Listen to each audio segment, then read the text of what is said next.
You're suspended until you apologize to my ex, my husband, the CEO, barked in front of the entire company. Laughter filled the room. My face burned, but I only said, all right. The next morning he sneered, finally learned your place? Then he saw my desk empty, my badge gone, and legal storming in, trembling. Sir, what have you done? They tried to erase me. My husband, his ex-wife, the entire board. But they forgot one crucial thing. I built the system, and I still held the blueprint. It was at the Spring Tech Expo, 3 months before my entire life shattered. I remember watching Nathan up there, under the blinding stage lights, holding court. He was talking about our revolutionary security framework, gesturing dramatically, his voice oozing practiced confidence. The audience? They were eating it up. Investors leaned forward, their eyes gleaming. Journalists scribbled furiously. And me? I was standing backstage, a ghost in the wings, clutching a USB drive with the backup presentation. Just in case. Always just in case. Then the moderator, bless his heart, asked Nathan the million-dollar question. Who built the core architecture? Nathan just flashed that charming, practiced smile of his and purred, oh, we have an incredible development team, real innovators. My name? Not a whisper. Not a single mention. I'm Laura Winters, 34 years old, systems architect, lead developer, and co-founder. Though you'd never, ever know it from our company website. For 7 grueling years, I'd been the invisible backbone of Winters Tech Solutions. The woman who painstakingly built the entire skeleton while everyone else just admired the shiny suit Nathan wore. 7 years earlier, this company was nothing but a flicker in Nathan's mind and lines of my code. We built it from scratch in our cramped, 1-bedroom Brooklyn apartment. The kind of place where your neighbor's arguments were the soundtrack to your late nights, and the radiator clanged like a desperate prisoner trying to escape. Nathan had the charisma, the killer business school network, that uncanny ability to walk into a room and make people believe in things that didn't even exist yet. And me? I had the technical genius. The actual ability to build those things. We spent countless late nights across from each other at our tiny kitchen table, laptops glowing, takeout containers piling up around us like forgotten monuments. He'd throw out ideas, and I'd write the code. He'd charm investors, and I'd make sure the product actually worked. It felt like a partnership. It felt like love. When we incorporated, Nathan naturally became CEO. I became CTO. He took the corner office with the sweeping city view. I took the workspace near the server room, where the fluorescent lights hummed too loud and gave me a constant headache. But it was fine. I told myself, we're building something together. We were partners in business and in marriage. That was supposed to mean something. For a while, it did. But somewhere between our series of funding round and hiring our 50th employee, something insidious shifted. Nathan stopped introducing me as his co-founder. At investor dinners, I mysteriously became our lead developer. At tech conferences, I was just part of the team. Investors would shake Nathan's hand, congratulating him on his vision, and their eyes would slide right past me, like I was furniture. A fixture in the background. I told myself it didn't matter. I told myself I was being too sensitive, that this was just how the industry worked. Women in tech, we get used to being overlooked. We learn to swallow it, to smile politely, and just keep building. But I see now that I was being systematically erased. Fully. Methodically. One dismissive introduction at a time. Then, 6 months ago, Vanessa Monroe walked back into our lives like a hurricane in designer heels. Nathan's ex-wife. The woman whose name used to make Nathan's jaw tighten into a knot whenever it came up. Their divorce had been brutal. Messy accusations. Ugly custody fights over their daughter, Lily. Lawyers billing hours like they were printing money. I'd held Nathan through it all. I'd listened to him vent. I'd reassured him when he doubted himself. I'd been the good wife, the supportive partner. So, when the board announced Vanessa's hiring as Chief Innovation Officer, I felt like I'd been sucker punched. It wasn't my choice, Nathan said that evening over dinner, not quite meeting my eyes. The investors insisted. Her reputation in tech is valuable. She has connections we need. What he didn't say What I later found out from our CFO after too many drinks at a company happy hour was that Vanessa had leverage. Dirt on 2 board members from her consulting days.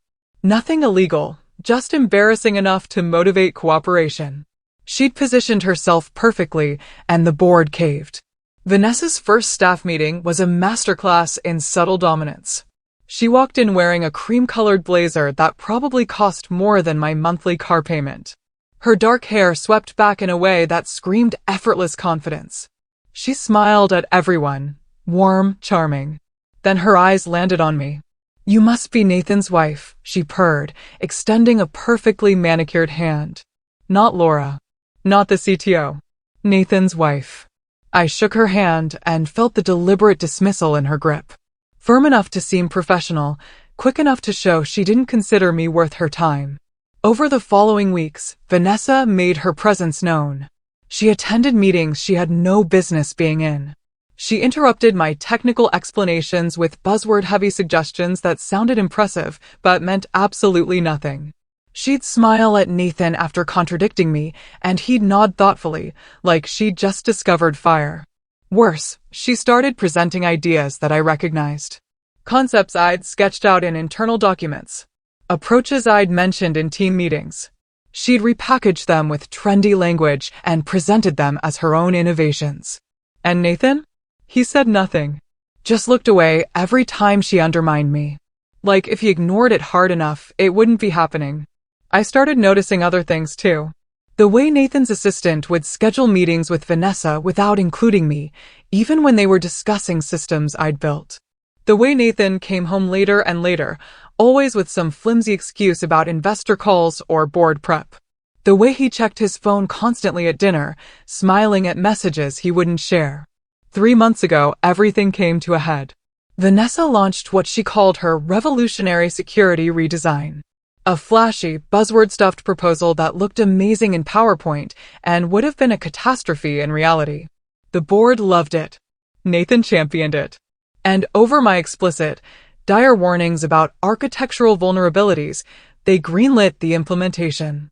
2 weeks later, we nearly had a data breach that would have exposed client information for 3 Fortune 500 companies. Alarms went off at 2 a.m. I got the emergency call. Not Nathan. Not Vanessa. Me. For 6 straight weeks after that, I practically lived at the office. 18-hour days became my new normal. I rebuilt what Vanessa had broken, line by agonizing line, fixing vulnerabilities while simultaneously maintaining the core systems that kept the company running. I miss dinners. I miss sleep. I survived on cold coffee and the kind of exhaustion that makes your bones ache. Meanwhile, Nathan attended galas with Vanessa. I saw the photos on the company's Instagram. The 2 of them smiling at charity auctions, posing with local tech celebrities, looking like the perfect executive team. The captions praised their visionary leadership. My name wasn't mentioned once. When I finally fixed everything, when I prevented the breach and rebuilt the security framework to be stronger than before, I waited for acknowledgement. Thank you. Maybe even a bonus for saving the company from a multi-million-dollar disaster. Instead, there was deafening silence. Nathan came home late one night smelling like Vanessa's perfume. That expensive, floral scent I'd started associating with sleepless nights and suppressed anger. He mumbled something about an investor dinner and fell asleep without asking how I was, without noticing the dark circles under my eyes or the way my hands shook from too much caffeine and too little rest. That's when I started wondering if I was still a partner in this marriage and company, or just someone useful. A means to an end. That Tuesday morning started like any other. Nathan kissed me goodbye without looking up from his phone. "Big meeting today," he muttered, already halfway out the door. I assumed he meant the merger discussion we'd been preparing for. I dressed carefully that morning. Navy blazer, white blouse, my favorite heels. The outfit that made me feel professional, confident. I walked into the conference room expecting quarterly results. Maybe some strategic planning. Instead, I found Nathan at the podium, with Vanessa standing beside him like a co-conspirator. The air felt wrong. Immediately. Heavy. Charged with something hostile. My assistant Rachel caught my eye for a split second, then looked away. Too fast. That's when I knew something truly bad was coming. Nathan's voice cut through the room like a blade. Before we discuss Q3 results, I need to address a personnel matter. And then he looked directly at me. 200 pairs of eyes turned in unison. I felt my stomach drop. That awful sensation of free fall with no ground in sight. I didn't know it yet, but this was the moment everything would change. The moment I'd stop being invisible. The moment I'd stop letting them erase me. But first, I had to let them think they'd won. Nathan's voice carried across the conference room with practiced authority, each word landing like a gavel strike. It's come to my attention that unprofessional behavior has created a hostile work environment in our development division. He paused for effect. The room held its breath. Laura, you're suspended from all projects until you issue a formal apology to Vanessa. The silence shattered into 100 whispered conversations. Heads swiveled toward me like I was a defendant awaiting sentencing. Someone's chair scraped against the floor. A laptop closed with a soft click. The woman from marketing actually gasped. My face burned, but not from shame. From fury so white-hot, I could feel it radiating through my skin. I hadn't yelled. I hadn't thrown anything. 3 days ago, during a client presentation, Vanessa had stood up and claimed credit for my adaptive encryption model, the one I'd spent 9 months developing and documenting. She'd smiled at the clients and said, "This innovative approach is something I've been pioneering." I'd waited until after the meeting, kept my voice level, and simply said, "Actually, that's based on my framework from 2019. The documentation is time-stamped." Nathan had been standing right there. He'd seen Vanessa's face flush. He'd heard her fumble for a response.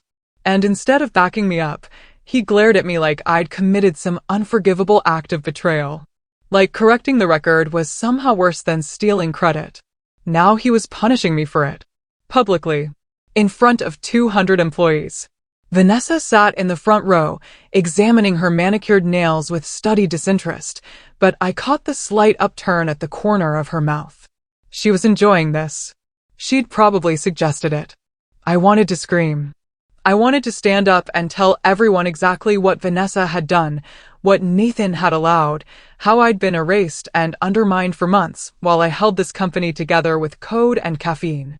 I wanted to demand they look at the timestamps, the commit logs, the documented proof of everything I'd built. Midway subscribe line, insert here. By the way, if this story of fighting back against betrayal has you hooked, please make sure to hit that subscribe button. You won't want to miss what happens next or the unbelievable stories still to come, ***, but I knew better. Corporate politics had rules.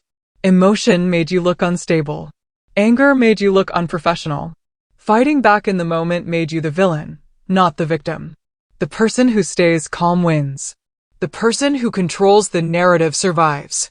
So, I did something Nathan clearly hadn't expected. I smiled. Small. Controlled. The kind of smile that doesn't quite reach the eyes. All right.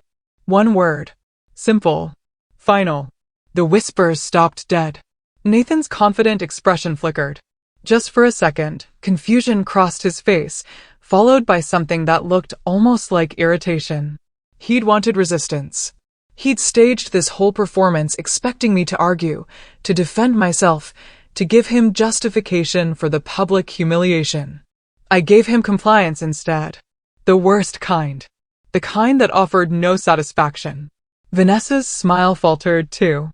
She glanced at Nathan, then back at me, her eyes narrowing slightly. She'd expected tears. Or maybe even an outburst she could use as further ammunition. I gave her nothing. I stood slowly, deliberately, and gathered my tablet from the table. My hands were steady. My breathing was controlled. I looked like someone accepting a reasonable request, not someone whose husband had just publicly destroyed her in front of the entire company. Then I walked toward the exit. My heels clicked against the marble floor in a steady, rhythmic tap-tap-tap. Each step measured and deliberate, like a metronome counting down to something none of them could see yet. Behind me, the whispers started again, quieter now, confused. *, did she just agree? She's not even fighting back. Maybe she actually did something wrong. *, I heard Vanessa's soft laugh, breathy and triumphant. The sound scraped against my spine, but I didn't turn around. I wouldn't give her the satisfaction of knowing she'd gotten under my skin. The conference room doors closed behind me with a soft whoosh, sealing off the noise. The hallway stretched ahead, empty and sterile under fluorescent lights that hummed like trapped insects. Laura. Rachel's voice echoed behind me. My assistant. 26. Sharp as a blade. Loyal to a fault. She was jogging to catch up, her badge bouncing against her chest. Laura, wait. What just happened? I kept walking, my stride unbroken. Accountability, I said, my voice flat. What? That doesn't, Laura, this is insane. You didn't do anything wrong. Everyone knows Vanessa, not here, I cut her off, gently but firmly.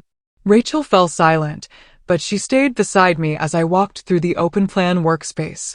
Developers I'd hired and mentored kept their eyes glued to their monitors. Junior engineers suddenly found their phones incredibly interesting.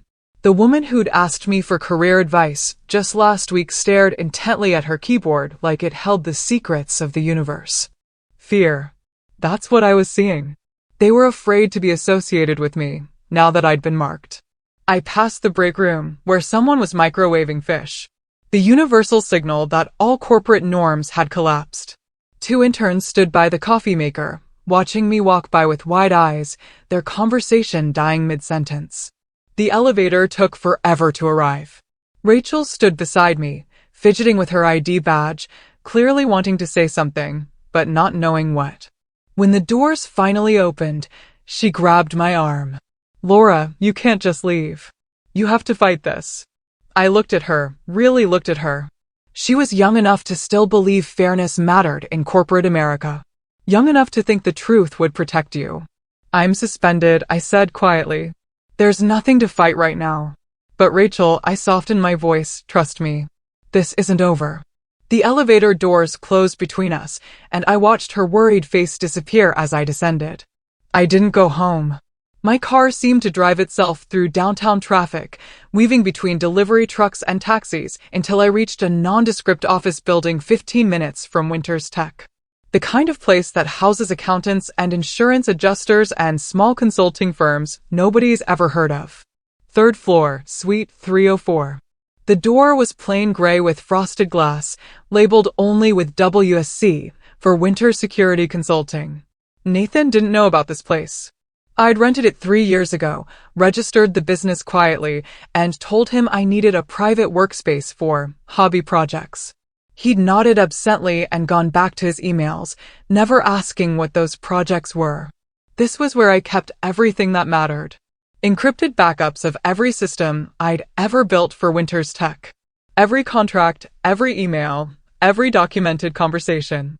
7 years of evidence showing that I had created the infrastructure that made the company worth $200 million.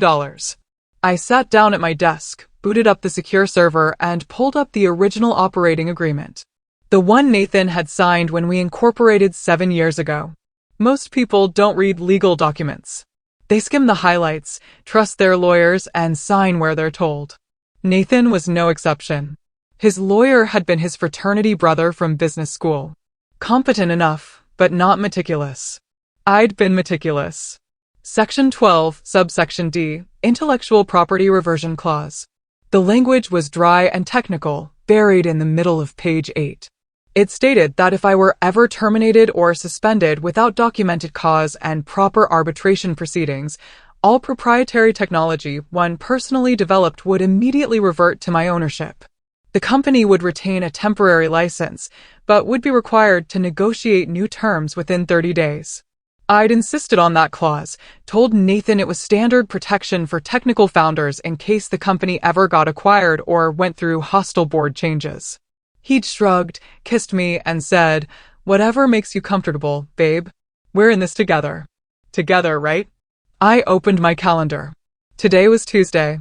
That gave Nathan until midnight to provide documented cause for my suspension through proper channels. He wouldn't. He couldn't. Because there was no cause. Just Vanessa's wounded ego and his cowardice. At midnight, the clause would activate automatically. I spent the next 4 hours working methodically. Every core system I'd built, the security protocols, the client databases, the encryption frameworks, the access management tools, all of it ran through authentication servers I'd personally configured. I didn't delete anything. I didn't corrupt any data. I simply transferred ownership and authentication requirements. Every system now pointed to Winter Security Consulting LLC as the licensing authority. At 6 p.m., I set the access revocation to trigger at 12:01 a.m. Then I locked up the office, drove home, and started cooking dinner. Nathan arrived at 9 o'clock, tie loosened, jacket slung over his shoulder. He looked tired but satisfied, like someone who'd handled an unpleasant task and could finally relax. "Rough day?" I asked, stirring pasta sauce at the stove. He kissed my forehead absently, already pulling his phone out to check messages. "Leadership is exhausting, but necessary. Someone has to make the hard calls." "Absolutely," I said, keeping my voice light. "Accountability is so important." He didn't catch the edge beneath my words. Didn't notice the way I was watching him. Didn't see the smile I was hiding behind the steam rising from the pot. We ate dinner mostly in silence. Nathan scrolled through emails between bites. I sipped wine and thought about timestamps and access protocols and the beautiful, terrible precision of well-written code. That night, he fell asleep quickly, one arm thrown across his eyes, snoring softly. I lay awake, staring at the ceiling, watching the minutes tick toward midnight on the alarm clock. 11:47, 11:52, 11:58. At exactly 12:01 a.m., somewhere in a server room downtown, automated processes began executing. Access tokens expired. Authentication requests failed. System after system politely informed users that their licenses were no longer valid. And for the first time in weeks, I slept soundly. Not because the revenge was sweet, but because I was finally completely ready. I woke at 5:47 a.m. to the sound of my phone vibrating against the nightstand like a trapped insect trying to escape. Nathan was still asleep beside me, one arm flung across the pillow, mouth slightly open, peaceful, oblivious. I reached for my phone and saw the notifications stacking up like a traffic pileup. 15 missed calls. 23 text messages. The notification count was still climbing as I watched. CTO David, emergency. Systems down. Call immediately. IT director, every server locked. What's happening? Nathan's assistant. Need you. Everything's broken. I silenced my phone and set it face down on the nightstand. Then I got up, padded to the kitchen, and started making coffee. Real coffee. Not the instant garbage Nathan preferred. I ground the beans slowly, listening to the mechanical whir, breathing in the rich, dark smell. The French press took 4 minutes to steep. I counted each one, watching the sky lighten through the kitchen window, turning from deep blue to pale gray. At 12:01 a.m., while Nathan slept soundly beside me, every system at Winter's Tech had gone dark. Not crashed. Not corrupted. Just locked. Security badges stopped working. Access tokens expired. The investor portal that clients checked daily for portfolio updates displayed a single, polite message, * license invalid. Please contact Winter Security Consulting LLC for authorization. * I imagined the overnight IT team's panic. The frantic calls to supervisors. The supervisor calling the CTO. The CTO calling Nathan. All of them running diagnostics, rebooting servers, checking network connections, doing everything except understanding the actual problem. They'd built their empire on my foundation. Now the foundation was asking for rent. My phone buzzed again. I ignored it and poured my coffee, adding cream until it turned the exact shade of caramel I liked. The first sip was perfect. Hot. Smooth. Slightly bitter. I stood at the window and watched the city wake up. Delivery trucks rumbling past. Early commuters hurrying toward the subway. A woman walking 3 small dogs. That kept tangling their leashes. Normal people having normal mornings. None of them knew that 15 blocks away, a $200 million company was quietly suffocating. By 6:30 a.m., my phone had received 42 calls. I'd answered exactly 0. Nathan stumbled into the kitchen at 7:15, hair sticking up, wearing the ratty Columbia t-shirt he'd had since business school. He squinted at me confused. You're up early. Couldn't sleep, I said, which was technically true.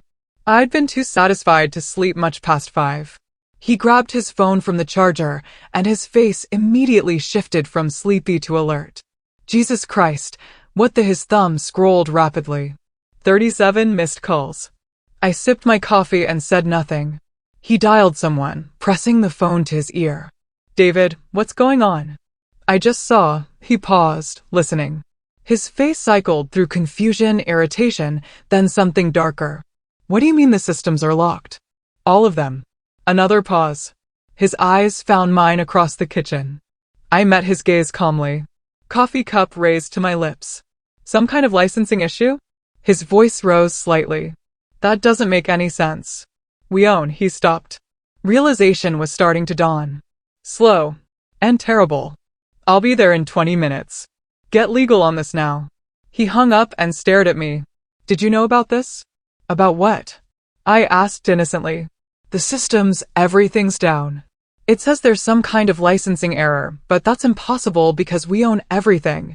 He stopped again, the pieces finally clicking together in his sleep-deprived brain. Laura, what did you do? I set my coffee cup down gently. I didn't do anything, Nathan. The systems are working exactly as designed. They're just asking for proper authorization. What are you talking about? You should probably call Margaret, I said. Your lawyer. This seems like a legal question. His jaw clenched. Laura, if you sabotaged company systems— I didn't sabotage anything, I interrupted, keeping my voice level. I suggest you check the operating agreement. Section 12, subsection D. The clause you signed 7 years ago. He stared at me like I was speaking another language. Then he turned and stalked toward the bedroom, already dialing another number. I finished my coffee in the quiet kitchen, rinsed the cup, and got dressed. Navy blazer, white blouse, the same outfit I'd worn to yesterday's humiliation. But today it felt different. Today it felt like armor. At 7:30, Nathan called my personal line. I was in my car by then, sitting in traffic on the expressway, NPR murmuring on the radio about congressional budget negotiations. I let his call go to voicemail. He called again immediately. I declined it. Third call. Decline. Fourth call. I answered, putting him on speaker. Laura. His voice was tight, strained.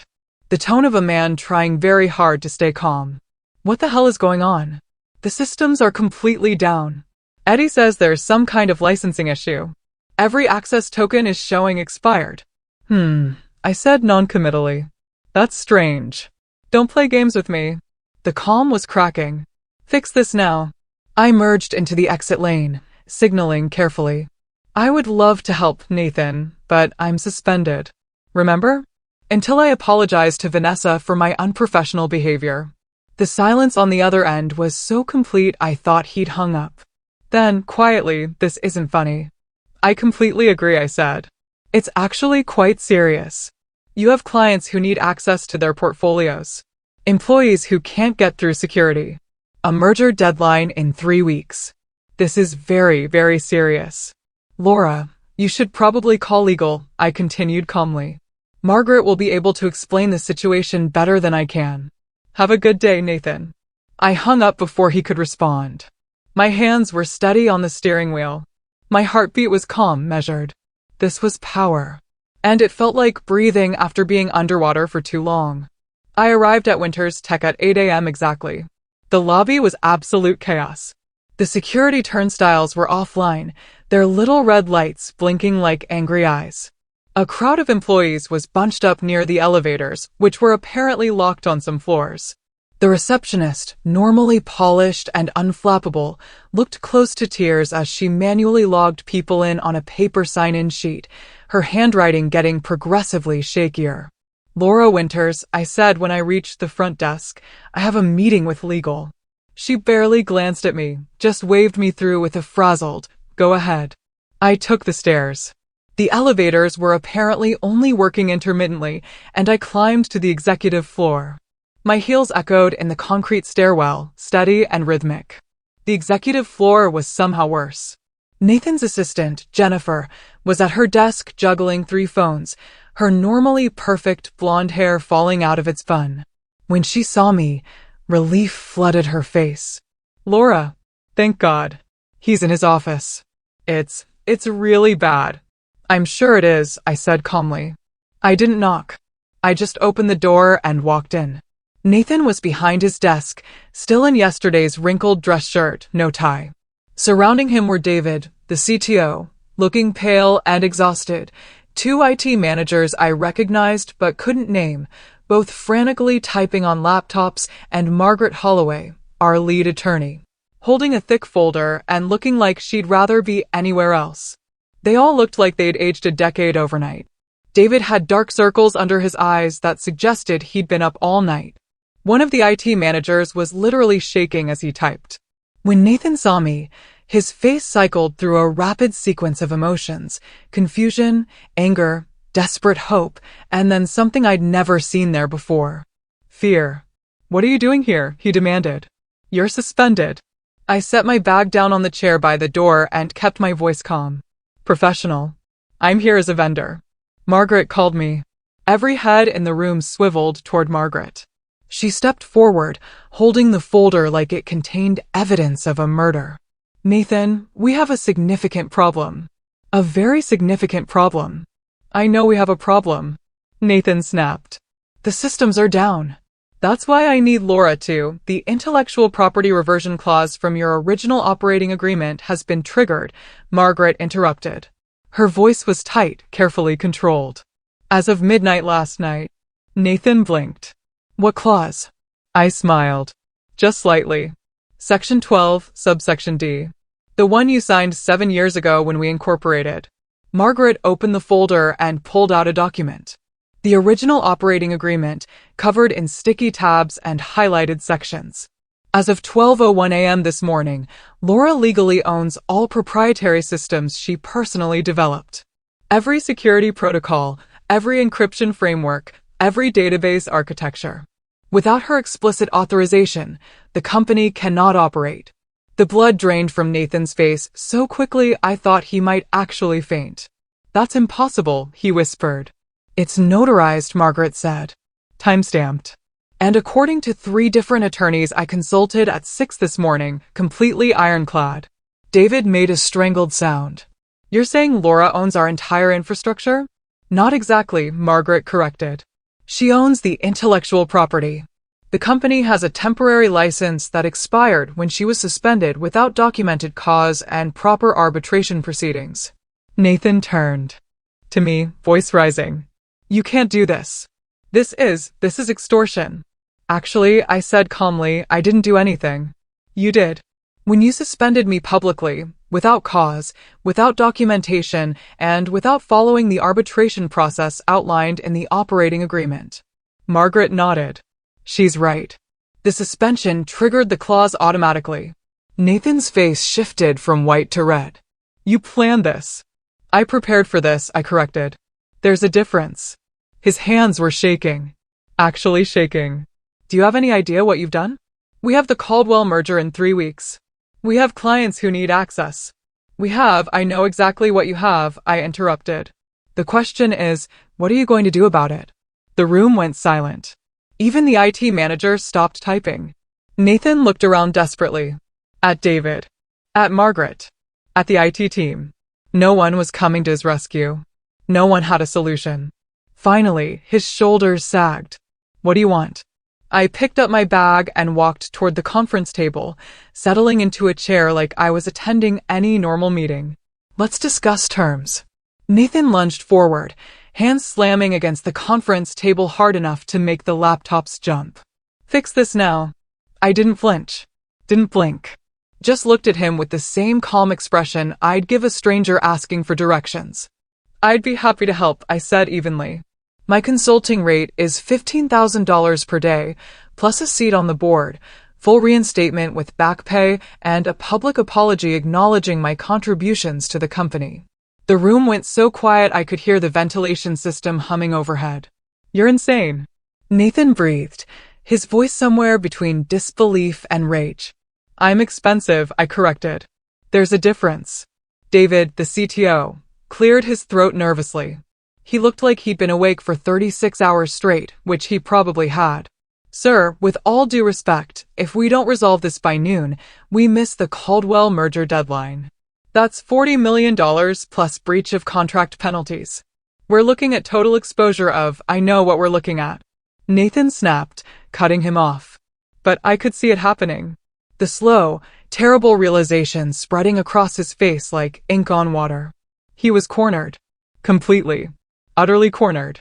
He turned back to me, jaw clenched so hard I heard his teeth grind. Fine. Whatever you want. Just fix the systems. I pulled out my phone, opened my notes app, and began typing. Not quite. I also want Vanessa's resignation. Effective immediately. Escorted out by security within the hour. His eyes widened. Absolutely not. I looked up from my phone, meeting his gaze directly. Then I guess you'll be rebuilding your entire security infrastructure from scratch. Should only take 3, maybe 4 years. Assuming you can find someone with my skill set who's willing to reverse engineer everything without documentation. I paused, letting that sink in. Good luck with that merger, though. Nathan opened his mouth, closed it, opened it again. He looked like a fish gasping on dry land. One of the IT managers, the younger one with the nervous habit of cracking his knuckles, spoke up quietly. She's right, sir. Without the source documentation, we'd be starting from zero. Every client integration, every security protocol, I get it. Nathan interrupted sharply. Margaret, who'd been standing off to the side, watching this entire exchange like a referee at a boxing match, stepped forward and leaned close to Nathan's ear. She whispered something I couldn't hear, but I watched his face shift from rage to something closer to despair. He pulled away from her and slumped back into his chair, suddenly looking much older than his 42 years. What do you really want, Laura? His voice was quiet now, stripped of the earlier bravado, almost pleading. I sat down across from him, folding my hands on the table. I want what I built. Not a licensing agreement. Not consulting fees. Ownership. You want the company. He sounded genuinely shocked. Just the tech division, I clarified. You can keep your CEO title. Keep your corner office with the city view. Keep doing whatever it is you do at those investor galas. But I own the systems. I get 40% equity in the company, and I report directly to the board. Not to you. Not to anyone else. Just the board. The silence that followed was absolute. David looked stunned, his mouth slightly open. The IT managers had stopped pretending to work and were just staring. Margaret had pulled out her laptop and was already typing, her fingers flying across the keys. Nathan stared at me like he was seeing me for the first time, like the woman sitting across from him was a stranger wearing his wife's face. You planned this, he whispered. I prepared for this, I corrected. There's a difference. You created the situation. I simply protected myself from it. Before he could respond, Margaret's phone buzzed. She glanced at the screen, frowned, and stepped toward the door. Excuse me one moment. She opened the door and spoke quietly to someone in the hallway. When she turned back, her assistant, a sharp young woman named Kimberly, followed her in, looking flustered and worried. Ma'am, I'm sorry to interrupt, but we have another situation. Kimberly's voice was tight. It's urgent. Vanessa Monroe submitted a patent application last week. It came across my desk this morning during the system emergency. She's claiming she invented the adaptive security framework. Kimberly pulled out her tablet and handed it to Margaret. The room went completely still. Then I laughed. I actually laughed out loud. Not a polite corporate chuckle, but a genuine, surprised laugh that echoed off the glass walls. She did what? Kimberly turned the tablet toward me. There it was, clear as day. A patent application filed 6 days ago with the U.S. Patent and Trademark Office. Applicant, Vanessa Monroe. Title, Revolutionary Adaptive Security Architecture with Dynamic Threat Response. My architecture. My 7 years of work. With her name on it. Nathan's face went from exhausted gray to bone white. Vanessa wouldn't. She couldn't. She absolutely would, Margaret interrupted, her voice sharp as she scanned the document. And she did. This constitutes fraud and intellectual property theft. If this had gone through, the company would own nothing. Vanessa would own everything. I reached into my bag, the one I'd brought specifically for this moment, and pulled out my laptop. I opened it calmly, navigated to a secure folder, and turned the screen toward Margaret. Fortunately, I said, I have timestamped code commits going back 7 years. Every single version, every iteration, every design decision documented and stored in multiple encrypted repositories. I also have design documents, email threads, internal memos, and meeting notes. All of it predates Vanessa's involvement by. I glanced at the patent filing date, approximately 6 years and 11 months. Margaret's expression shifted from panic to something that looked almost like admiration. She pulled the laptop closer, scrolling through the directory structure. You documented everything. I'm thorough, I said simply. David leaned over to look at the screen. That's the entire development history. Every branch, every merge, he looked at me with new respect. You kept records of everything. I'm a systems architect, I said. Documentation is literally part of my job description. Nathan was still staring at the patent application on Kimberly's tablet. His hands were shaking slightly. Why would she? What was she thinking? She was thinking she could steal my work and sell it to the highest bidder after she left, I said flatly. Or leverage it to force the company to give her more equity. Either way, she saw an opportunity and took it. Margaret was already on her phone. I'm calling outside counsel. We need to file an immediate challenge to this patent application and potentially pursue criminal charges. Wait, Nathan said hoarsely. Criminal charges against Vanessa? She committed fraud, Margaret said bluntly. Filed a false patent application with stolen intellectual property.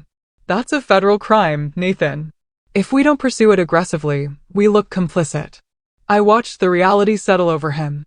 The woman he defended, the woman he'd chosen over me in meeting after meeting, had just tried to steal the company's most valuable asset. Nathan looked at me, his voice barely above a whisper. What do you want? I leaned forward, holding his gaze. Full ownership of the tech division. 40% equity in Winter's Tech Solutions. A seat on the board with voting rights. And Vanessa Monroe escorted out of this building by security within the hour. Her resignation letter signed and submitted before she leaves. He opened his mouth to argue. Margaret cut him off before he could speak. She has all the leverage, Nathan. Every system, every client contract, every piece of security infrastructure depends on Laura's work. The patent filing proves Vanessa knew exactly how valuable it was. If Laura walks away right now, we're not just facing the Caldwell merger collapse. We're facing breach of contract lawsuits from every client, SEC investigations, and potential bankruptcy within 60 days. Nathan looked around the room desperately. At David, who wouldn't meet his eyes. At the IT managers, who were suddenly very interested in their shoes. At Margaret, who was looking at him with something close to pity. No one was coming to rescue him. No one had a better solution. Finally, his shoulders sagged. He looked smaller somehow. Diminished. Fine, he said quietly. Margaret was already typing. I'll have the documents drafted within an hour. Full transfer of tech division ownership, equity restructuring, board appointment, and a separation agreement for Vanessa Monroe. I stood, smoothing my blazer. I'll be in conference room C, waiting. I picked up my bag and walked toward the door. Behind me, I heard Nathan say quietly, I underestimated you. I didn't turn around, but I smiled. Because he was right. He had underestimated me. They all had. And now they were about to spend the next several years living with the consequences. I pulled the door open and walked out into the hallway, where employees were clustered in nervous groups, whispering about the system outage. When they saw me, the conversation stopped. I walked past them with my head high, heels clicking against the tile, and headed toward the conference room where I'd wait for the documents that would change everything.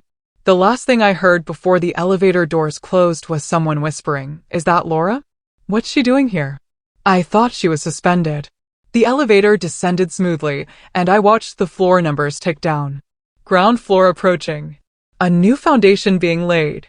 Conference room C had floor-to-ceiling windows overlooking the street below.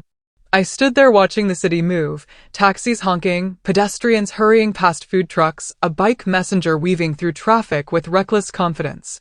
Normal people living normal lives. None of them knew that 12 floors above them, a company was being surgically dismantled and rebuilt. My phone buzzed. A text from Margaret. Documents ready in 30. Nathan signing now. I typed back, good. Then I waited. At 10:47 a.m., Rachel appeared in the doorway, slightly breathless. Laura, security just went up to the executive floor. They're heading to Vanessa's office. I turned from the window. Already? Margaret didn't waste time. Rachel's eyes were bright with something that looked like vindication. Half the floor is watching. It's like a perp walk. I shouldn't have gone to look. It was petty. Unnecessary. I went anyway. By the time I reached the open plan workspace on the executive floor, a small crowd had gathered. People pretending to be at the coffee station or the printer, but really just watching the drama unfold outside Vanessa's corner office. Through the glass walls, I could see Vanessa standing behind her desk, facing 2 security guards and Margaret. Her perfectly styled dark hair was still perfect. Her cream blazer still immaculate.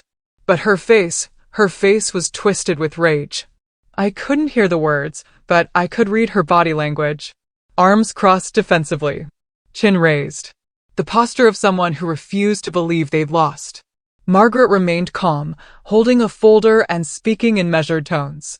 One of the security guards, an older man named Tom, who'd worked here since the company had 15 employees, stood with his hands clasped in front of him, expression carefully neutral. Vanessa's voice suddenly rose, loud enough to penetrate the glass. You can't do this. I have a contract. Margaret's response was quieter, but I saw her open the folder and point to something on the page. Your contract includes a morals clause about fraudulent conduct. I knew she was saying it because we discussed it in the conference room earlier. Asterisk filing a false patent application claiming ownership of intellectual property you didn't create qualifies as fraud. You're being terminated for cause effective immediately. Asterisk Vanessa's eyes swept the room beyond the glass, looking for allies. For witnesses. For anyone who might support her. Her gaze locked onto mine. We stared at each other across the open office floor. 30 feet of space and 7 years of resentment between us. For a long moment, neither of us moved. Then she mouthed something. 2 words. Sharp. Deliberate. I couldn't quite make them out. Maybe you itch. Maybe something worse. But the meaning was clear enough. I didn't react. Didn't smile. Didn't frown. Just looked at her with the same calm expression I'd given Nathan earlier. She'd underestimated me, just like he had. One of the security guards gestured toward a cardboard box on her desk. The universal symbol of corporate termination. Vanessa hesitated, then grabbed a few items. A photo frame. A designer coffee mug. A leather portfolio.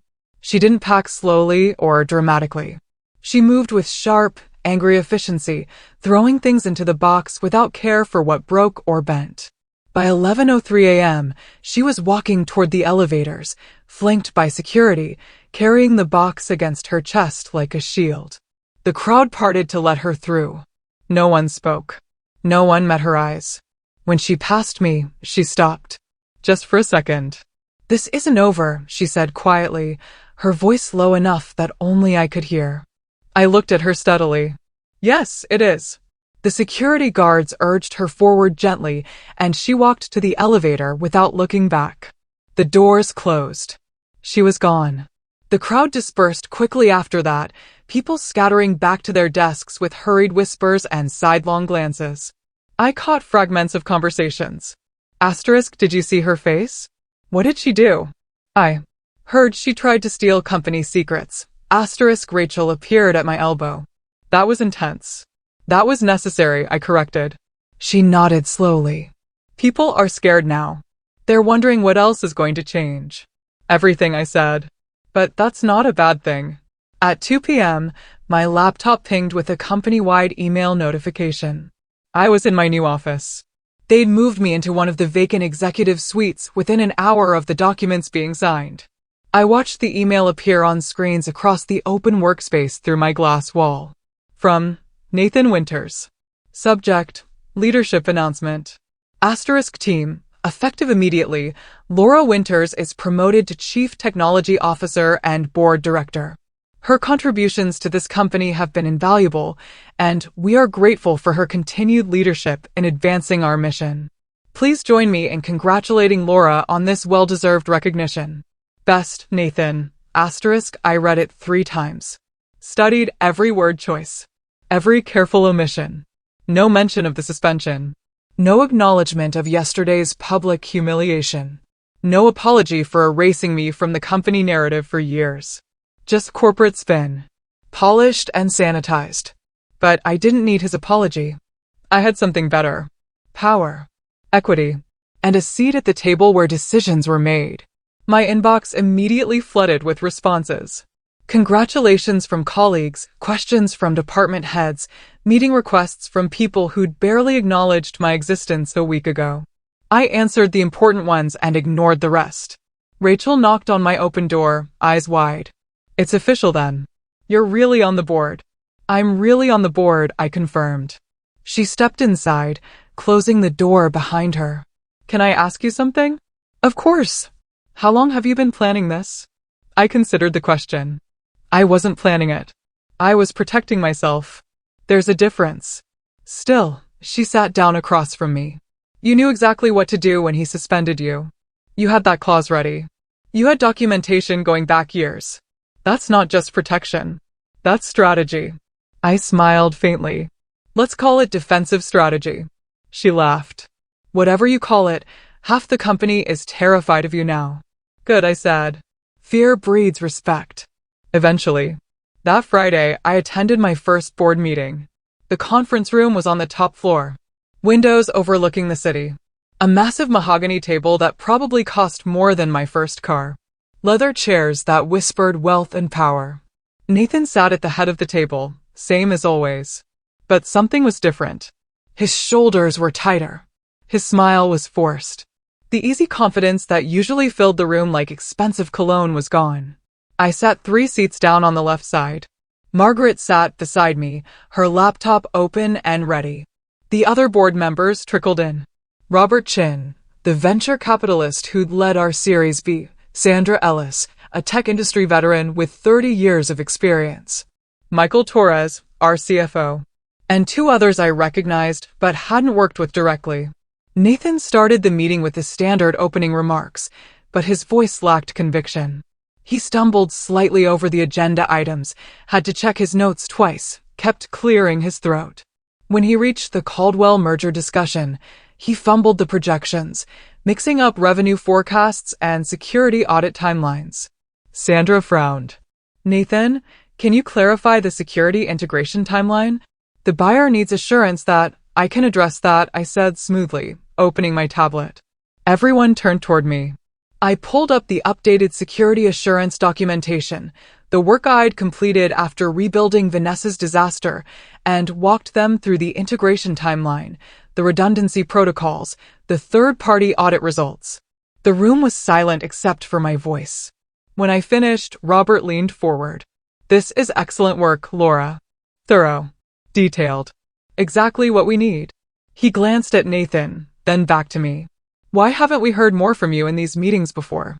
I met his gaze calmly. Good question. Nathan shifted uncomfortably. Sandra's expression was carefully neutral, but I saw something shift in her eyes. A new calculation being made. The meeting continued. The board approved the merger unanimously. When Nathan called for adjournment, people gathered their things quickly, clearly ready to escape the tension.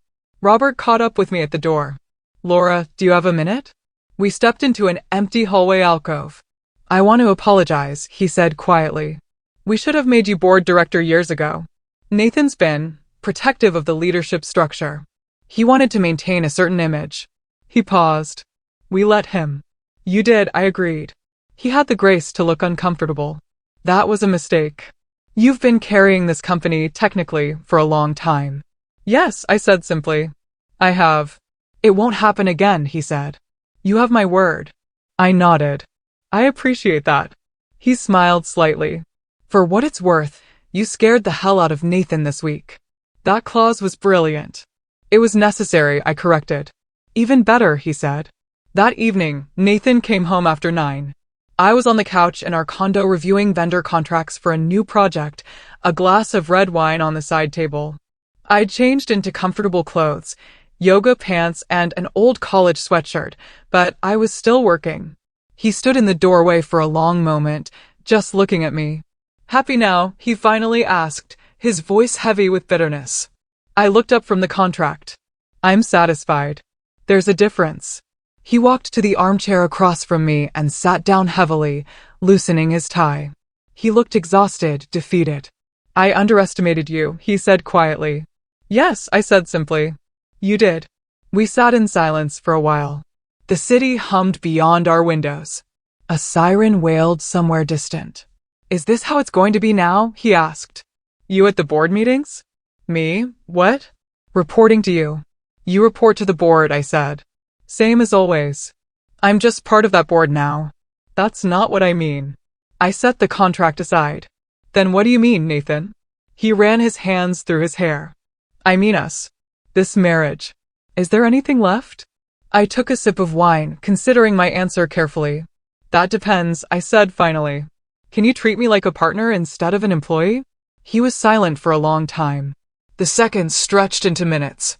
Finally, he said, I don't know. I nodded slowly. Then we have nothing left to discuss. He stood, walked toward the bedroom, and closed the door behind him. I stayed on the couch, staring out at the city lights, blinking in the darkness. Something between us had broken. Something fundamental and irreparable. And for the first time in 7 years, I was completely okay with that. The bedroom door stayed closed that night. And the next night. And the one after that. Nathan moved into the guest room without discussion, taking only his pillow and a change of clothes. We passed each other in the mornings like roommates who'd signed a lease together by accident. Polite. Distant. Careful not to make eye contact too long. I told myself it was temporary, that we needed space, that maybe after some time we could figure out how to exist in the same home again. But 2 weeks later, I knew the truth. We were already living separate lives. We just hadn't made it official yet. On a Tuesday morning, exactly 16 days after I'd taken my seat on the board, I called Diana Frost. Diana was a divorce attorney who'd been recommended by Margaret. If you ever need to untangle a complicated marriage, Margaret had said carefully, she's the best. Discreet, strategic, and she doesn't lose.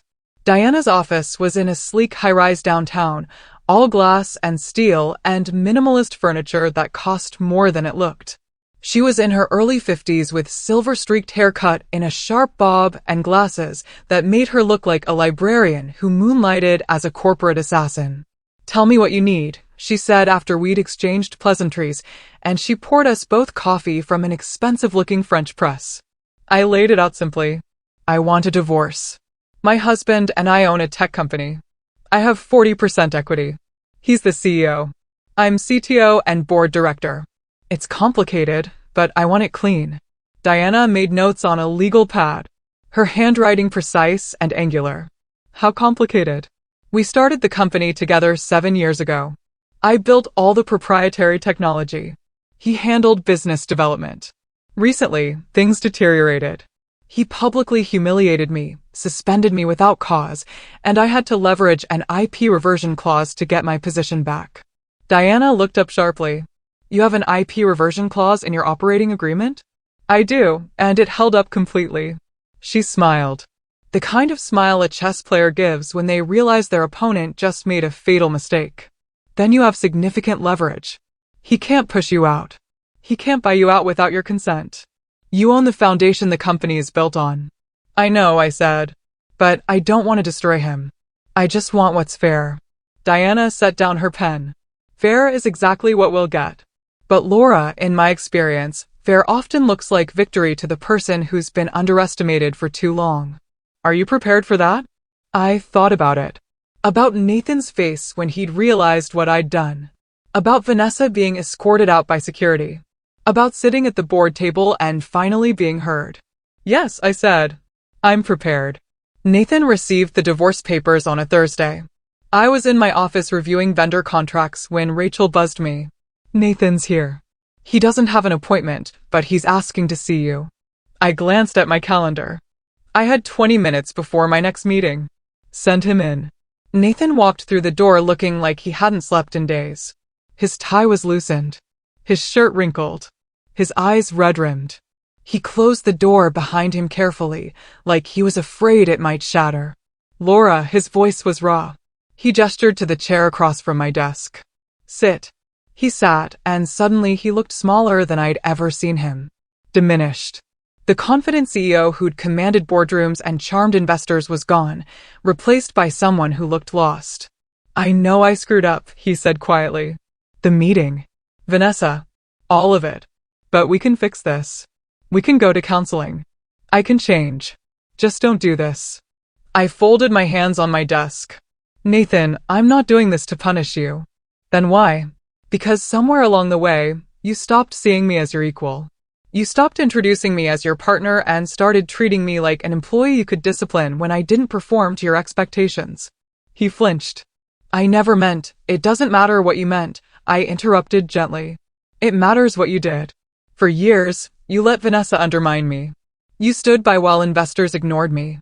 You took credit for work I did and acted like my contributions were just expected, like I was supposed to build the infrastructure while you collected the accolades. I didn't see it that way. I know, I said. That's the problem. He was silent for a long moment, staring at his hands. What do you want from me? A clean split, I said. You keep the CEO title. I keep my equity and full control of the tech division. We remain co-owners, but we work independently. We don't have to be enemies, Nathan. We just can't be married anymore. His voice was barely a whisper. Is there anything I can do to change your mind? I thought about that question. Really thought about it. Can you honestly tell me you see me as your equal? I asked. Not as my wife. Not as the person who built the tech. As your equal partner in every sense of the word. He opened his mouth, closed it, looked away. That was answer enough. I didn't think so, I said softly. He stood slowly, like his joints hurt. I'll have my lawyer contact Diana. Thank you. He walked to the door, then paused with his hand on the handle. For what it's worth, I really did love you. I know, I said. But love isn't enough when there's no respect. He left without another word. The divorce was finalized 3 months later. It was surprisingly amicable, as far as high-asset divorces go. Nathan didn't fight me on the equity split or the tech division control. He didn't drag it out with endless motions and counter-motions. Diana suspected he knew he couldn't win. He's smart enough to recognize when he's outmatched, she said during one of our final meetings. And honestly, I think part of him knows you're right. That makes it easier. We divided our assets with surgical precision. I kept the downtown condo, the 2-bedroom with the balcony overlooking the city that I'd always loved. Nathan kept the house in the suburbs, the 4-bedroom colonial with the yard and the garage he'd insisted we needed for the future. We sold the vacation property in Vermont, the cabin we bought 3 years ago with dreams of weekend getaways that never happened because Nathan was always too busy with investor meetings. We split the proceeds down the middle. The retirement accounts. The investment portfolios. The art collection. All of it divided with mathematical fairness. On the day we signed the final papers, we met in a conference room at Diana's office. Nathan's lawyer was there, too, a quiet man named Stephen, who mostly just reviewed documents and nodded. The notary walked us through the signatures, her voice professionally neutral. Sign here. Initial here. Date here. 23 pages of legal jargon, reducing 7 years of marriage to bullet points and asset divisions. When it was done, Nathan looked at me across the polished conference table. His eyes were sad, but clear. I really did love you, you know. I met his gaze. I know. But love isn't enough when there's no respect. He nodded slowly, understanding finally settling into his expression. I'm sorry it took me this long to see that. Me too. We shook hands. Formal. Final. The notary witnessed it like it was just another business transaction. And maybe that's all it was anymore. The first month after the divorce was strange. I'd lived with Nathan for 7 years. First in the cramped Brooklyn apartment, then in progressively nicer places as the company grew. I'd gotten used to the sound of him moving through our space. The way he left coffee cups on the counter. The particular rhythm of his breathing when he slept. Coming home to silence was disorienting at first. But slowly, I started to reclaim the space as mine. I rearranged the furniture, moving the couch away from the wall so it faced the windows instead of the TV. I painted the bedroom walls a soft gray blue that Nathan had always vetoed as too cold. I hung art I'd bought years ago but never displayed because he'd called it too abstract or too modern. I bought new sheets, soft white linen that felt like sleeping in a cloud. I replaced his heavy blackout curtains with sheer ones that let the morning light filter through. Little by little, the condo stopped feeling like our space and started feeling like my space. At work, I threw myself into leading the tech division with a clarity I hadn't felt in years. I hired 3 new senior developers. I launched 2 projects that had been stuck in committee for months. I reorganized the team structure to reward innovation instead of seniority.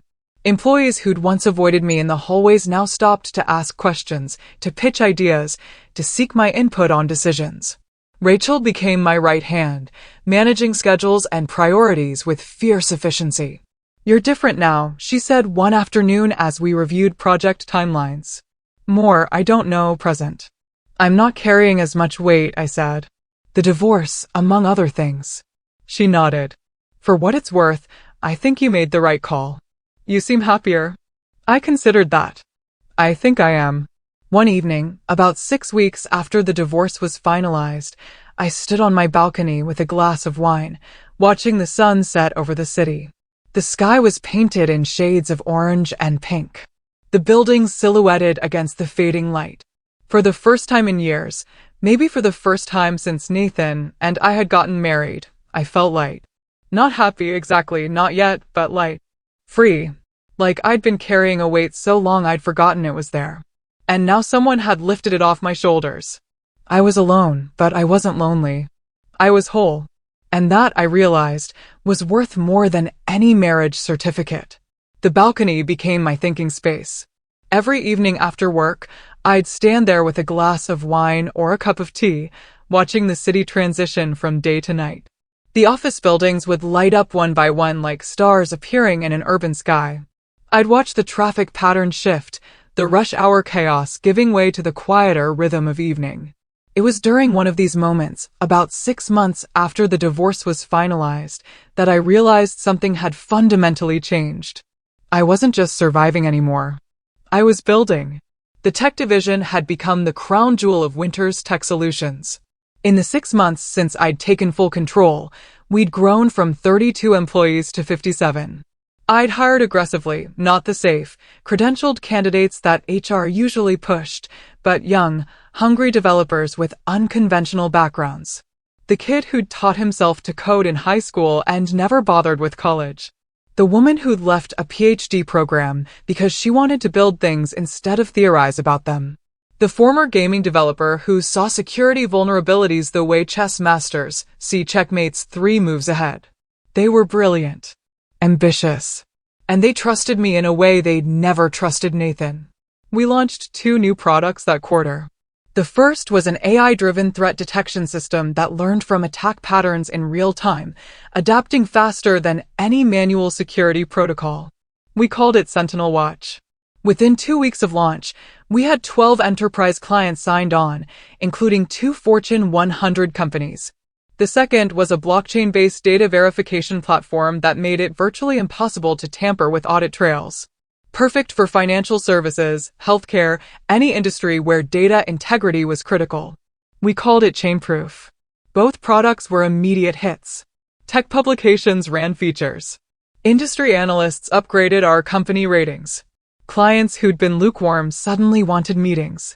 At the next board meeting, Robert leaned back in his chair and said, "Laura, your division is carrying this company. We need to talk about expansion." I'd been waiting for this. I pulled up a presentation I'd prepared. "I have some ideas."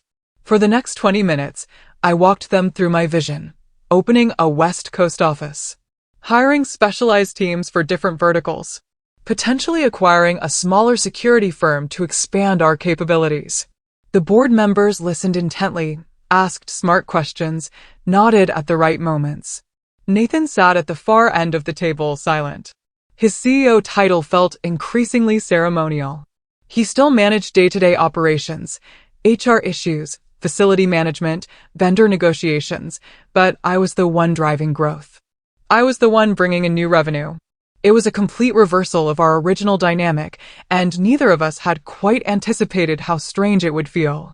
After the meeting, Sandra pulled me aside. That was impressive. You've really come into your own. Thank you, I said. Between you and me, she lowered her voice. The board's been discussing succession planning.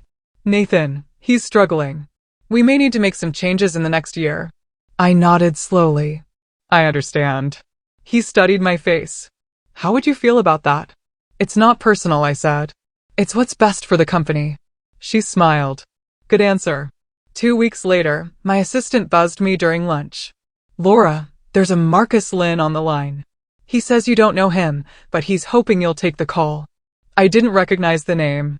What company? Sentinel Systems. I'd heard of them. A small but promising cybersecurity startup making waves with some innovative authentication protocols. Put him through, I said. Marcus Lynn had a voice that matched his reputation. Confident. Direct. No wasted words. Miss Winters, thank you for taking my call. I'll be brief. I've been following your work for the past 2 years. The security framework you built is the best I've seen in the industry. I'd like to discuss a partnership. What kind of partnership? I asked. The kind where we license your core architecture, build on it, and give you equity in Sentinel, plus a seat on our board. I want to create the next generation of security tools. And I can't do it without your foundation. It was bold. Ambitious. Exactly the kind of offer that would have made Nathan nervous. I loved it immediately. Let's meet, I said. We met at a coffee shop in Soho 3 days later. Marcus was younger than I'd expected. Mid-30s, wearing jeans and a blazer over a t-shirt that said, "Encrypt everything." He had the kind of energy that made you sit up straighter, talk faster, think bigger. Here's what I see, he said after we'd ordered. The security industry is stuck. Everyone's building incremental improvements on the same old models. But your framework, the way you've architected adaptive response systems, that's genuinely innovative. Thank you, I said. I don't want to just license it, he continued. I want to partner with you. Your architecture as the foundation, my team building the next layer of intelligent threat response. We split the revenue. You get 15% equity in Sentinel, and you help guide the technical direction. I sipped my coffee, considering, why not just hire your own architect? Because they wouldn't be you, he said simply. You think 3 moves ahead. That's rare. We talked for 2 hours about security models, about the future of cyber threats, about building companies that prioritized innovation over politics. When we finally stood to leave, I shook his hand. Send me the term sheet. I'm interested. He grinned. You won't regret this. 3 months later, Sentinel Systems launched Sentinel Guard, a next-generation security platform built on my architecture and Marcus's teams. Innovations. The tech press went wild. TechCrunch, revolutionary security platform disrupts industry standards. Wired, meet the architect behind the year's most innovative cybersecurity tool. Forbes, Laura Winters, from corporate shadow to industry pioneer. Suddenly, I wasn't Nathan's ex-wife or the developer at Winters Tech. I was Laura Winters, innovator. My name was on conference keynotes. Podcast hosts wanted interviews. Venture capitalists asked for coffee meetings. It was surreal and validating and occasionally overwhelming. Rachel helped me manage the influx. You're going to need a PR person if this keeps up, she said, scrolling through interview requests. One thing at a time, I said. But I was smiling. While I thrived, Nathan struggled. It wasn't dramatic. No public meltdown, no scandal. Just a slow erosion of confidence and authority. The board grew increasingly impatient with his leadership. Quarterly revenues plateaued. 2 key executives left for competitors. The company culture, which had always been Nathan's strength, started to feel directionless. I heard the whispers in meetings, saw the looks exchanged between board members. One evening, I ran into Nathan at a company event. One of those obligatory networking mixers where everyone pretends to enjoy warm wine and stale crackers. He was standing alone near the windows, looking out at the city. He'd lost weight. There were new lines around his eyes. "Congratulations on Sentinel," he said when I approached. "It's impressive work." "Thank you," I said. He hesitated, swirling the wine in his glass. "I've been thinking about stepping down. Maybe it's time." I studied his face. There was no bitterness there. Just resignation. Maybe even relief. "What would you do?" I asked. He shrugged. "I don't know. Consult, maybe travel. Figure out who I am without the CEO title." He laughed quietly. "Turns out I've been defined by this job for so long, I'm not sure there's much else there." "There is," I said. "You just have to find it." He looked at me. "You know, I always thought I was the visionary, the one with the big ideas. But you were the one who actually built everything." "Yes," I said simply. "I was." He nodded slowly, accepting that truth. "I'm sorry it took me this long to see it." "Me too." He finished his wine and set the glass down. "For what it's worth, I'm glad you're doing well. You deserve it." He walked away before I could respond, disappearing into the crowd of networking professionals. I felt something unexpected. Not pity exactly, but a kind of sad understanding. He'd lost something he'd taken for granted. Purpose. Identity. The easy confidence of being the person everyone deferred to, and there was no getting it back. A year after the divorce, I stood in my new office at Sentinel Systems. Corner suite, 20th floor. Panoramic view of the city from a different angle. Winter's Tech Solutions was stable. Nathan had stepped down 3 months ago, and the board had hired an outside CEO, a woman named Patricia Hoffman with 20 years of operational experience. I remained CTO and board director with my 40% equity, but I wasn't there every day anymore. My real passion was Sentinel. Marcus and I had built something extraordinary. Our team was small but brilliant. 23 people who could code circles around companies 10 times our size. We were working on projects that felt genuinely innovative, not just incremental improvements. Rachel had followed me to Sentinel, taking a role as my chief of staff. "Wherever you go, I go," she'd said. "You're the best boss I've ever had." One evening, she stopped by my office as I was reviewing code. "You look happy," she said. I glanced up. "I am. Any regrets?" I thought about the question. About the years I'd spent being invisible, building Nathan's empire while my name disappeared from the story. About the public humiliation. The clause I'd had to activate. The marriage that had crumbled. "No," I said finally. "I regret the years I wasted being small. But not what I did to change it." She nodded. "Good, because you're kind of a legend now. People in the industry talk about you the way they talk about the greats." I laughed. "I'm just getting started." And I meant it. Because building something that was truly mine, working with people who saw my value, creating technology that mattered, this was what I'd always wanted. I just had to lose everything to find it. Rachel left my office that evening, and I stayed late, the way I often did now. Not because I had to, but because I wanted to. The city lights stretched out below me like a circuit board. Each window a connection point in a vast network of lives and ambitions. Somewhere out there, people were building things, breaking things, starting over. I was one of them now.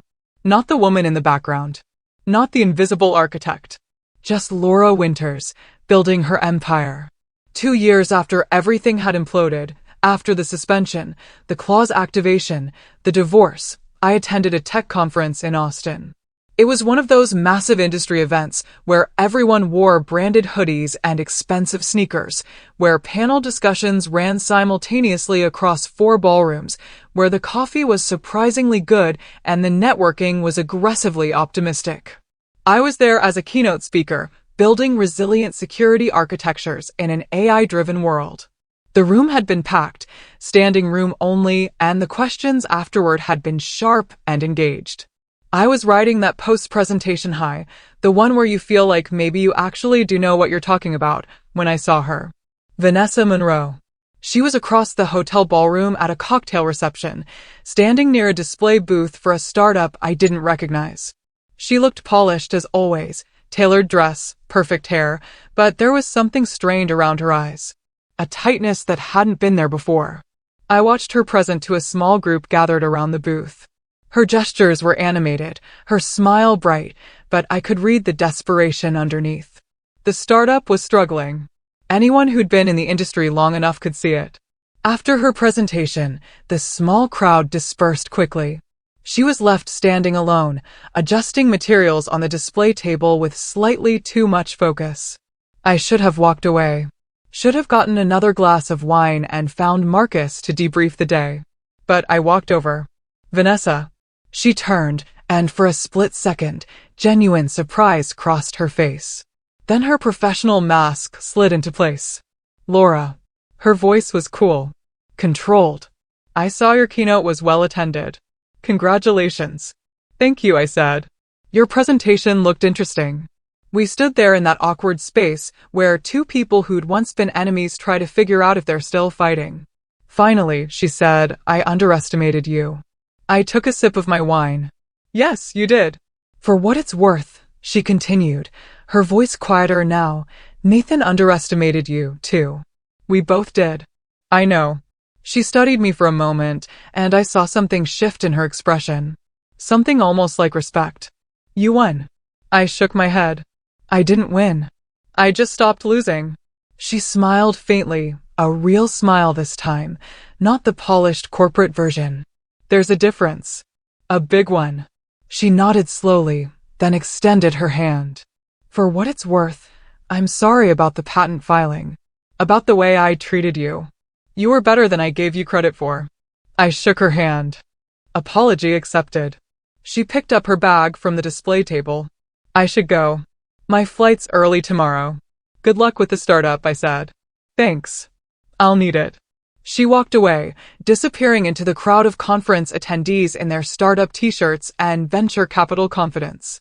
I watched her go and felt nothing. No anger. No satisfaction. Not even the hollow victory I might have expected. Just indifference. She was part of my past. And I was done looking back. Around that same time, I started seeing someone.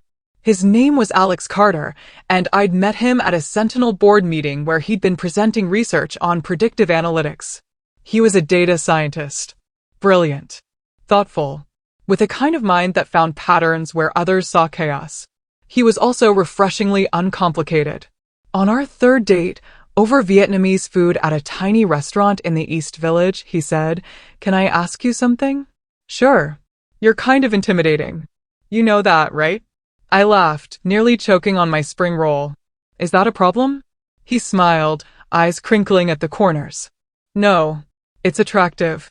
I spent too many years dating people who needed me to be less so they could feel like more. It's nice being with someone who doesn't need that." I set down my chopsticks. "What made you think I don't need that?" "Because you already know who you are," he said simply. "That's rare. And kind of amazing." For the first time in years, maybe for the first time ever, I felt like someone saw me. Not as a threat. Not as competition. Not as someone to manage or diminish or compete with. Just as a partner. We took things slow. There was no rush, no pressure to define what we were or where it was going. I'd learned the hard way that some things can't be forced, that real partnership requires space to breathe. He asked about my work because he was genuinely interested, not because he wanted to take credit. He celebrated my successes without feeling diminished by them. When I traveled for conferences, he didn't sulk or demand reassurance. He just said, "Have a great trip and mend it." It was so different from my marriage to Nathan that sometimes I had to remind myself this was actually how it was supposed to feel. One quiet Sunday morning, about 3 years after the suspension that had changed everything, I sat at my desk with a cup of coffee and a blank piece of paper. I don't know what prompted it. Maybe it was seeing Vanessa and realizing how far I'd come. Maybe it was the contentment I felt with Alex. Maybe it was just time. I started writing a letter. Not to send. Not to anyone specific. Just to process. To close a chapter. Dear Laura, *, you're going to build something incredible, and someone you trust is going to try to take it from you. It will hurt. You'll question everything, your worth, your choices, your voice. You'll lie awake at night wondering if you're too sensitive, too demanding, too difficult. You'll make yourself smaller, trying to fit into spaces that were never designed for you. But here's what I need you to know. You are not invisible. You never were. You were just surrounded by people who needed you to be small so they could feel big. When the moment comes, and it will come, trust yourself. Trust the clauses you wrote when you were being paranoid. Trust the documentation you kept when everyone told you it was excessive. Trust the backups you made when they said you were overthinking. Trust that silence can be more powerful than shouting. And when it's over, when you've taken back what's yours, don't let bitterness take root. Don't become the thing you fought against. Build something new. Something yours. Something that reflects who you actually are, not who they needed you to be. You deserve it. You always did. Future you. I folded the letter and tucked it into my desk drawer underneath old contracts and forgotten business cards. A reminder. A relic. A promise kept. 3 years after Nathan had stood at that podium and tried to erase me, I stood on the balcony of my Sentinel Systems office, looking out at the city. The sun was setting, painting the buildings in shades of amber and rose. Traffic hummed below. Somewhere a siren wailed. Life, in all its messy complexity, continued. Winters Tech Solutions was stable under Patricia's leadership. Nathan had moved to Colorado, last I heard, doing consulting work and learning to ski. We exchanged cordial emails occasionally about board business, but that was it. The anger had faded. The hurt had healed. We were just two people who'd once built something together and then had to tear it apart. Sentinel Systems was growing faster than any of us had anticipated. We just closed Series B funding. We were hiring. Marcus and I were already planning the next phase. International expansion, maybe, or a strategic acquisition. I had equity, influence, respect. But more than any of that, I had peace. I thought about the woman I'd been 3 years ago. Quiet, accommodating, making herself invisible to keep the peace. She was gone. Not erased, but transformed. Tempered by fire into something stronger. I'd learned that power isn't given. It's built line by line, clause by clause, backup by backup. Nathan had tried to erase me. Vanessa had tried to steal from me. The board had tried to overlook me. But I'd been 10 steps ahead the entire time. Because the most dangerous thing anyone can do is underestimate the woman who built the system. Especially when she holds the blueprint. My phone buzzed, pulling me gently from my thoughts. A text from Alex. Dinner at 7. I'm making that pasta you like. I smiled, a genuine, full smile that finally reached my eyes. Perfect. See you then. I typed back. I took one last look at the city's skyline, a vast, glittering expanse that truly felt like mine now. Not just mine to conquer, but mine to shape. Then I turned from the view and walked back to my desk. There was so much more work to do, more emails to answer, more code to review, an entire empire to build. And this time, it was all mine. Every single line. Every single brick. I sat down, opened my laptop, and got back to it. Not because I had to prove anything anymore, but because I loved what I'd built. And I was just getting started. Music swells, then fades slightly for CTA. Wow. If this story of quiet strategy and ultimate triumph had you on the edge of your seat, smash that like button right now. My absolute favorite part was when Laura just calmly said, "All right," and walked out, knowing exactly the digital chaos that was about to unfold at midnight. Pure genius. But I want to know, what was your favorite moment in this entire journey? And more importantly, have you ever felt underestimated like Laura? What did you do about it? Drop your thoughts and stories in the comments below. I read every single one and I can't wait to hear from you.